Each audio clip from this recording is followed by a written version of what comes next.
New improvements for InfraWorks 2022 include enhancements to the Road Component Decorations tool. InfraWorks allows users to add decorations to component roads or linked corridors from Civil 3D. InfraWorks will read the feature lines from separate corridors to place the elements.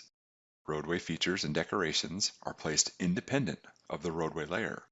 Since these elements are independent, the model will display the features immediately, saving time and effort.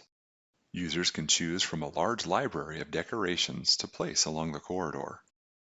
You can modify the parameter values of the roadway decorations to your exact requirements and instantly see the results.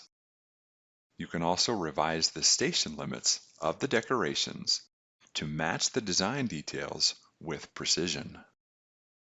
Since users no longer need to wait for the model to regenerate when placing these elements, you can test various parameter values through iterations and quickly add realistic details to the model. This tool enhances user actions and performance when creating roadway corridors and component roads. Additional improvements added to InfraWorks include new vegetation to the content library.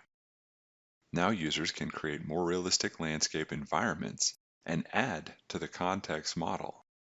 You can quickly add ground cover areas to the model using many different vegetation options. The new content is created on high performance criteria, so larger areas can be created without performance loss. The new improvements to InfraWorks will help you to create more realistic models while saving time and effort.